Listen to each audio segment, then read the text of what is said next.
Right, kulamusizaako nnyo mukwano gwange. Gyonna gy'osinza okuba ng'otuuliza nyongera okubuuzaako nti kulikayo yonna gy'obadde otambulidde era nga mbeebaza gye mututuusaako engalo mmwe mikwano gyange abali eyo. Kati nno Mwami Yoweri Kaguta Museveni kaweddemu abakulembeze ba local leaders saako ne mu gavumenti batandise okubuusabuusa ku bukulembeze bwe era bandibanga batandise okuba nga bamuvaamu, batandise okuba nga balaba amazima kyekigenda mu maaso mu ggwanga, balaba ng'eggwanga lyabwe ligenda mu maaso n'okuwabisibwa gwe mukwano gwange ali eyo.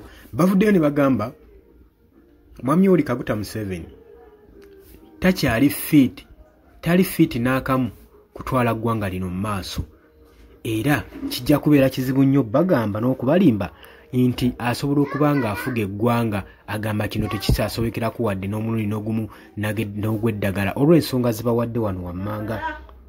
Kakati nno ensonga zino nga bwe bazisengese njagala ozeetegereze oziwulirize n'obwegendereza. Ensonga ze bawa ne oba mwana muto asobola ozitunulamu n'agamba ddala kituufu ono abadde asaanidde okuba nga kituufu awummuzibwa mu biseera bino byalimu.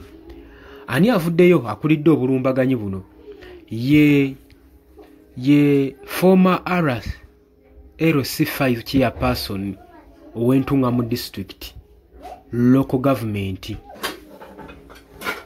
Ono nno nga manyikiddwa nga Matisco Charles Paasi yakuliddemu analytics eno ng'agenda mu maaso n'okunokolayo ensonga ezitali zimu okubalaga how Museveni is unfit okuba nga aliidinga eggwanga lino oba nga litwala mu maaso.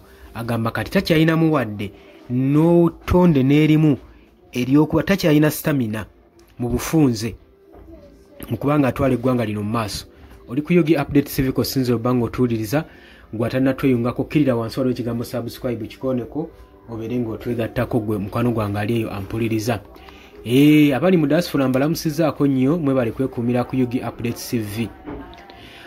Obutafaananganako nga mawanga malala, bano bagamba nti Uganda egwanidde omukulembeze ali forward thinking, alowooza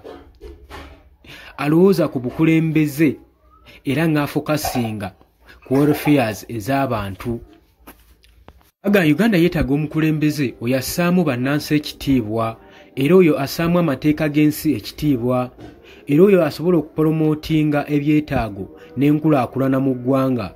Newankubadde obukulembeze obwa Yoweri Kaguta Museveni, wansi w'obukulembeze bwa Yoweri Kaguta Museveni, eggwanga ligenze maaso n'okusinkana enguzi. Ebintu bingi nnyo mwe muli enguzi, mwe muli okuvvoola eddembe ly'obuntu, human rights terifiiriddwako, okukosa n'okuba nga diplomatic governance yonna egenda mu maaso n'okuba nga edeclininga mu ggwanga lino Uganda. Bagamba nti nno ebizibu ng'ebyo ebigenda mu maaso bikulaga Museveni nga waatali fiiti kubanga aliidinga ggwanga lino kugenda mu maaso. Era bawadde n'ensonga zezimu lwaki zino zezimu ku nsonga lwaki Museveni ali unfit, takyalina stamina etwala ggwanga lino mu maaso. Basoose ne bagamba nti nno eggwanga lino lyetaaga omukulembeze ali focused, alowooze nnyo era nga n'ebigendererwa bye byankulaakulana. Si nno yekayika asoose okukola analysis eno, waliwo omukulembeze yali wa ggwanga kimwerabidde nkivayo n'agamba omukulembeze kasita amala ku ntebe ebisanja emyaka egisukka 3 nga talina kye yali akoze, omanye bizinensi egaanye, tolina kyolowooza nti nno bakuwa emyaka emirala kyogenda fikisinga kyotasobola kufikisinga myaka 3 n'okusoba tekiriiyo. Era bagamba nsonga lwaki Museveni alemeddwa okufuga eggwanga era nga takyalitwala mu maaso wadde n'omulundi n'agamu n'akeddagala. Bagamba olw'okulemererwa okukwata ku buli bw'enguzi obukomekkereza. Agamba nno kino kiraga kabonero akalaga government institutes ezonna eziri mu Uganda eziri under Yoweri Kaguta Museveni, eziri wansi w'obukulembeze bwa Yoweri Kaguta Museveni, newankubadde azze akiddingana nti nno agenda kuba nga alwanyisa obuli bw'enguzi mu ggwanga, naye kyagaanye kikyagaanye. Bataddewo wano okubuzankanya public funds. Wano balaze nti no billions omutitime n'omutitime gw'ensimbi eziteekebwa mu health care, mu education, mu byenjigiriza, mu byenkulaakulanya, mu bizimbe, mu infrastructures bizibadde zibuzibwawo nga tezinaako na accountability, tekuliiko azirondoola, tebamanyi ngeri ki gye bazimanagingamu.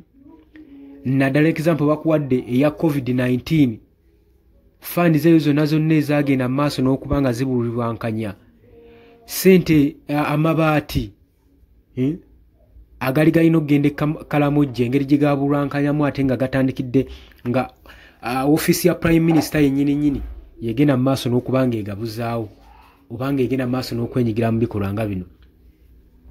Bino byonna bikulaga bikutangaaza obuli bw'enguzi obufumbekedde eggwanga lino era nga Museveni watayinza kulitwala mu maaso wadde n'omulundi n'ogumu. Agamba Mwami Museveni yanafuya institution zonna ezazirwanyisa obuli bw'enguzi mu ggwanga. Ebitongole nga Inspectorate of Government and Anti-Corruption Court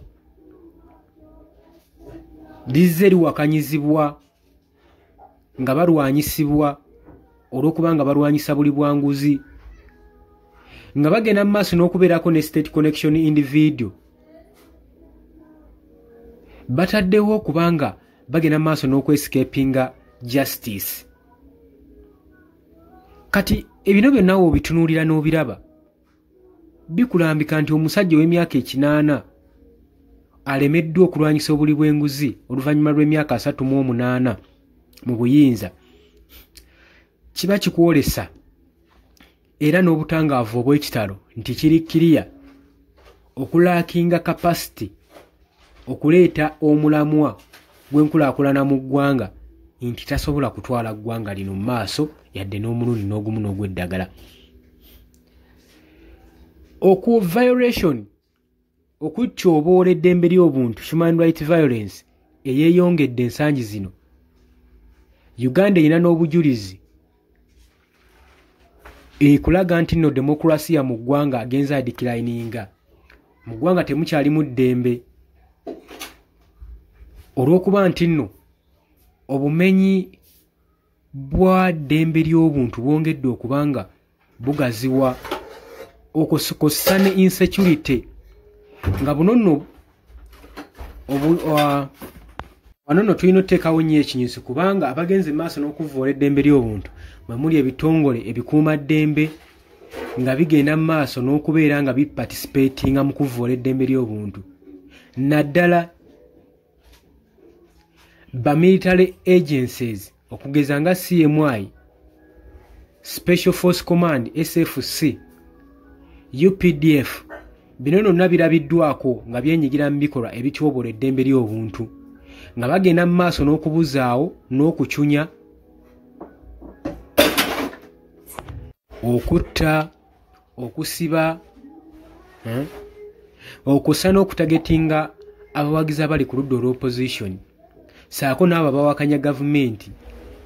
Ekisingira ddala okubeera waasi okutagetinga ate bannamawulire abagenda mu maaso n'okukwata ebikolwa ebigenda mu maaso mu ggwanga. Kuno kw'ossa okukwata prominent figures eziri ku ludda olw'opposition ogeza nga Kano Kiriza Besigye, Robert Kyagulanyi Ssentamu omukulembeze w'ekibiina kya National Unity Platform. Muno mwekwenyigira ebikolwa eby'ettabbu eby'okukwata ababaka abamu bafiiridde naye okugeza ng'omugenzi Muhammad Ssegirinya eyafa mu ngeri etaategeerekeka era n'ebuguli kati tetunnamanya ki ekyamuviirako okufa oluvannyuma lw'okuva mu kkomera ng'embeera ye teyeeyagaza. Bino byonna bikulaga era bubonero obukulambika nti nno omukulembeze aliko saawa zino tasobola twala ggwanga mu maaso.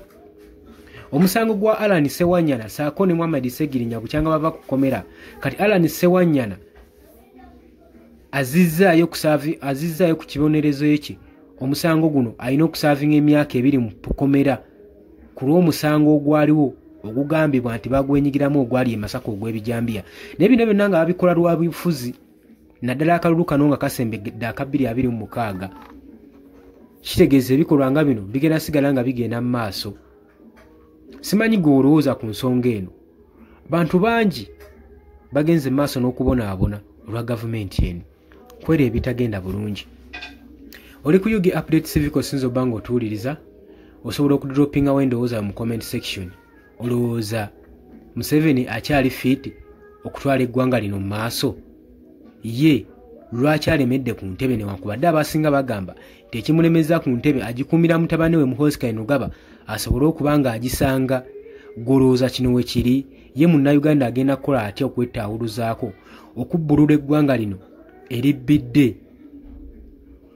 Jangu mu comment section oteekeyo endowooza yo. Abali emitala w'amayanja mbalamusizzaako nnyo, mwebale kwekuumira ku Yugi Update TV. Mbaagala nnyo, mweraba.